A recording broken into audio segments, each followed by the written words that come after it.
Hey guys, hope you're all doing well. Just some more updates on the 260Z here. As you can see, the shiny section of the hood here, we've now got an engine in this thing. And so right now I'm just kind of working on finished wiring some stuff up here. Mostly working on the transmission line because this was an automatic car. So I'm putting some weather pack connectors here. General Motors weather pack connectors for this. I'll just kind of walk you through the coloration for those that might be curious. What your colors are and what they associate with. Once again, this is a 280Z, a 76 280Z harness, so the colors may vary on other models. But we got red, black, and blue, red, which that's your actual reverse lights.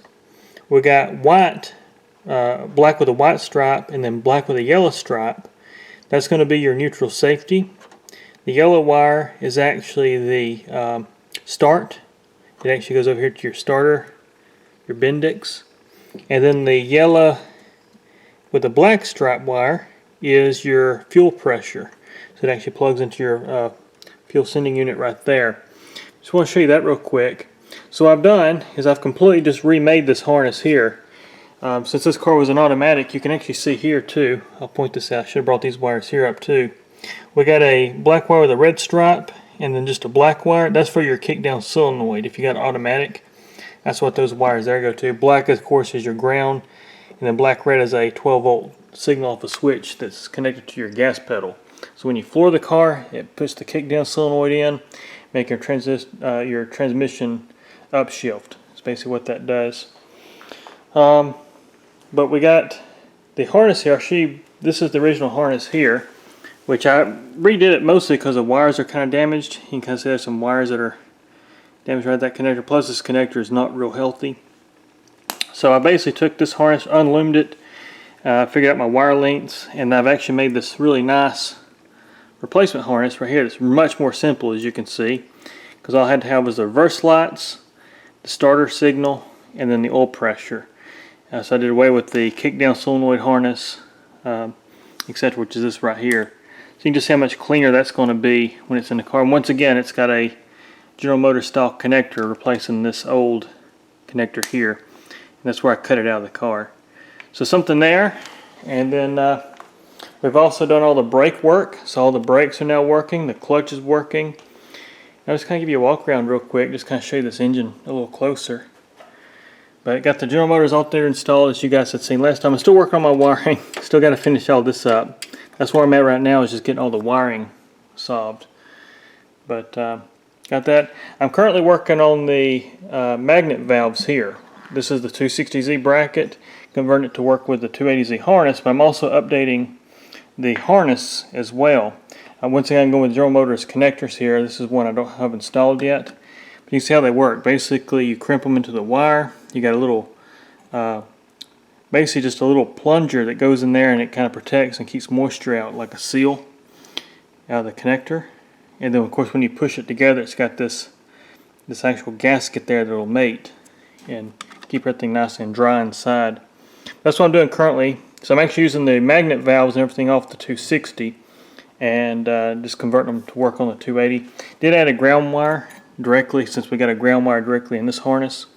So that was something that the 260 does not have. It's only a 3-wire on the connector. It's got basically one connector for the source magnet valve, which is this one, and it's got just one plug for the high idle, so to speak. So doing some things a little bit different there. Just really trying to clean everything up as much as I can. I've also modified this relay system I was talking about earlier, the brake check relay. I've now got a delay time relay installed. I ended up having to use the relay as well because of the way this particular relay works. It's actually a 12-volt reference on the actual contact set. So I was hoping I could make a ground, because that's all that thing really does, is make a ground. But since it's a voltage source relay, I had to keep that relay there. But it works really well, and I'll just kind of give you an example of that. Yeah, so I'll reach over here and turn on my key. I'll show you what this thing does. We'll have our key on. This thing's going to time in. There it goes. It kicks that relay in, and of course it makes our brake light work. I'll show you that as well. So So I'll do this again so you can see that brake light go off when that relay kicks in. So turn our ignition switch, there's our brake light. And that relay will time in and it goes off, as you can see.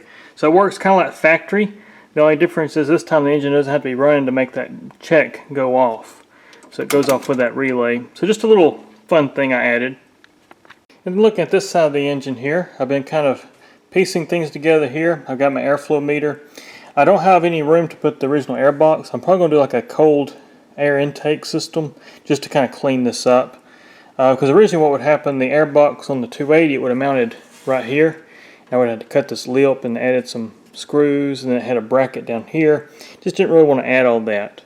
So I'm going to go with a much cleaner kind of look. I'm going to see if I can find a nice like cold air intake with a shield, and then just run something like that on it. But the bracket I added works great. It fit this thing real good. So Matt, you did a really good job. He's the one that welded that in for me, so it matches up really well there. But still got to move the regulator. The regulator's just stuck here. It actually interferes with the hood, so I can't leave it there. So I'm going to relocate that. I'm probably going to put it somewhere over there and just run a nice AN6 threaded hose up here to take care of that. And then of course have the return. The return's actually going to be down here. So it'll all be kind of stationary over there at the actual fuel rails anyways, where the fuel lines kind of run in. So that's kind of what I'm thinking about doing there. But still got to do the vacuum lines, etc. here. But yeah, we got brakes, we got clutch, we got everything lined up here real good, and it's just looking really good. It's really coming together quick, which I'm very excited about. But still don't have any of the badges or nothing on this side of the car. But it's a nice car. I've got the I tested the reverse switch on the transmission. It still works. So the reverse switch is still good, and just slowly, like I say, putting this car back together. I've got everything kind of put back together here once again. I'm going to take this bracket out like I've been saying and clean it up, so I've just got this temporarily back in there. I've got all of our new connectors installed, as you can see. Brand new connector here for this harness I showed you on the floor. This is the transmission harness, so it connects to the oil pressure sender. I've also put the tag back in there, as you can see. The yellow wire goes over to our starter. So that's actually where it energizes the solenoid for our Bendix, where it throws the Bendix into the flywheel. We've also got it on through here. You can see those yellow wires back there. I've actually rewired our reverse switch and got it plugged in on those blue wires. So now we've got reverse lights. And got everything pretty much like I wanted. The magnet valves, I've got those with a new General Motors connector as well. I did decide though to leave the connectors for these relays in case I ever need to service these relays. I don't have to try to retrofit another relay into this car. So that'll still be a factory connection, and those are still in really good shape. So after looking at them really close, they're still good. I conditioned the rubber and they should be really good. But did that. I've got our alternator primarily wired. I'm waiting for a few things to come in to finish the primary charge wire, which will go here. It'll go to the battery and it'll be fused. But I've got our harness here for our actual charge warning light. I've got a diode in this harness, re-loomed it of course, and I've also got our sensing wire, which is right here. This is our sensing line. They'll actually tie into our primary input on our junction box that we're going to build, which is going to be all these here. And that way I can actually sense the voltage at the junction box. And of course this wire here will go back to the battery, the actual charge wire fused as I mentioned, and that's how that'll work. But I actually get sensing from where the primary power is used, so to speak. So that's how that's going to work. So I've got all that, and got our ground connected here. This is our primary engine ground that was added earlier. I've got it tied to our starter where it bolts it to the transmission. And of course I've still got to cut it over here. What I'm going to do is actually, I got electric fans for the radiator, so I'm going to tile this in with the fans with the chassis. So that'll be our primary chassis ground, and it'll ground the body as well as the engine really good, and just make a good coupling there. But I'll just kind of show you how this thing works. So I've got a test set up here with a vacuum line hooked up to our source input. That's our source input down there. You can set a little check valve, and that's actually where vacuum source would come in from that little plug you see with a yellow cap on it. What I've got it run down here to a compressor. So I've, just like I showed you on the bench earlier in my other video, how I was testing the air conditioner. Same kind of setup, using this AC compressor to make a vacuum pump, and it'll pull a vacuum and charge this little vacuum tank here up. And all this tank here as far as is to basically add some capacitance of vacuum, so your engine changes RPMs and stuff, you hold a constant vacuum so you don't lose controls of your air conditioner, things don't drop out. That's what this does here. So it's just a capacitor for a vacuum pretty much. We got the AC relay here for your compressor. We've got the seat belt relay, and then we also got my advanced timing relay, which I'd mentioned in the last video I made. And so that's kind of where we are here. But I'll just kind of show you how this works. So we'll go and turn on this compressor here. Let me power it up here. Now we're forming a vacuum there. Of course we got a little leak there you can hear. So we go over here and we'll turn on the car. So we got our car on. You can see our charge light's working there. But now if I turn on the AC, you'll hear our relay kick. You hear relay engage. And now if I change controls, you can hear all the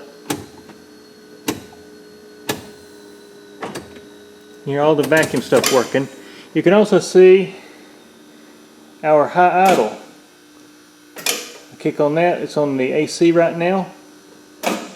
You can see how all that works. So that's our actual vacuum fast idle control diaphragm there. So that's working. You can hear also our compressor clutch. I've got it wired in. You can hear it engage as well. Basically I'm just turning the AC on and off. And of course in here you can hear all the vacuum stuff that we actually tested on the bench earlier. Because it may be hard to hear. But all that's working. So that's all working like it's supposed to. And of course if we go in reverse, you can see that we have reverse lights. Whoops, let me zoom back. So there's our reverse lights there. So all that's working like it's supposed to. And of course I've showed you my gauges on the last video, but that's going to be my wideband air fuel ratio meter, and then there's my fan controller once again. Shut that up, and it looks factory. Still got to do some adjustment on this door a little bit, but anyways, that's what's going on. But that'll probably do it for this video. I know it's not a whole lot of stuff to show you, but the stuff I'm proud of. Let me shut that compressor off. But yeah, making some good progress here though. It's good stuff. But I'll show you this real quick. So I showed you the vacuum source input, which is where our compressor is connected. But our AC, so it comes out of the car right here. This is where our actual vacuum goes into the car to control the vacuum servos inside. And then it runs out and goes here to the front. And then our actual fast idle diaphragm here, which you can see I've just got a temporary vacuum hose ran to it. It actually plugs in over here to this magnet valve here. And that's where that actually comes out and goes to our fast idle. And once again we got I'll see if I can show you this, because it's kind of hard to see all this on the 260Z, but there's our source. That's our magnet valve for the source. And then can't really see what I'm showing you. Let me get around here. And then this is our magnet valve for the fast idle. That's the layout on that one. So that's how it works. And then of course I've got the 280Z one right here. So this is what the 280Z one looked like right here. So that's your check valve there. And then there's your magnet valves, which actually mounts right here on a 280. And you got basically got your source I'm holding. That's your source magnet valve, and then that's your fast idle magnet valve right there. So be source, fast idle. That's your 2 there. But anyways, just thought you guys might like to see some of that. Of course, I cut that connector off there and just kind of rewired it for a new connector there as well. I really did that because it was going to be a really hard challenge getting all this out of this bracket to reuse these magnet valves. And those actually look better anyways, so I just decided to use those. But anyways, guys, appreciate y'all watching. And there'll be more to come here very soon. I've still got the radiator to put in. I've got to basically finish the injector harness. I haven't got all that in yet. I'm going to be actually cleaning that up and reluming it. And just make things look as clean as I can here. And it should be really nice. But anyways, appreciate you guys watching. There'll be more to come here very soon. Take care.